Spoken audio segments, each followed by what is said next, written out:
माझी लाडकी बहीण योजना ही महायुतीचे सरकार देवेंद्र फडणवीस साहेब मुख्यमंत्री उपमुख्यमंत्री एकनाथजी शिंदे साहेब आणि अजितदादांच्या नेतृत्वाखाली आम्ही चालूच ठेवणार आहोत। महिलांना आर्थिकरित्या सक्षम करण्याच्या दृष्टिकोनातून ही योजना आपण आणलेली आहे।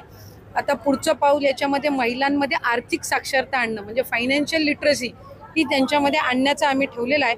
आणि 2100चा बाबतीतला निर्णय आमचं महायुतीचं सरकार योग्य वेळी जे आहे ते त्यानिमित्ताने घेईल।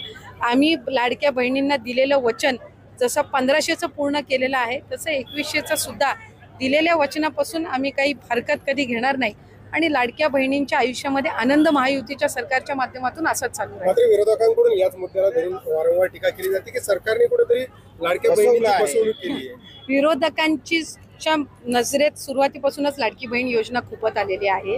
तुम्ही जर बघाल ज्या वेळेला 28 जून 2024ला ही योजना जाहीर झाली त्या दिवसापासून आजपर्यंत विरोधकांनी त्या योजनेची कधी प्रशंसा केलेली मी तरी ऐकलेली नाही। त्याच्यामुळे त्यांना माहिती आहे की ही योजना जी आहे महिलांच्या आयुष्यामध्ये त्या ठिकाणी चांगले दिवस आणते, आनंदाचे दिवस आणते।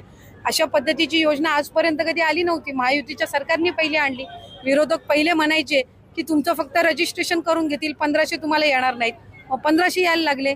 काहींच्या खात्यामध्ये एकदम 3000 जमा झाले, 4500 झाले, काहींच्या खात्यामध्ये 7500 जमा झाले। मग म्हणलं निवडणुकीनंतर बंद करतील।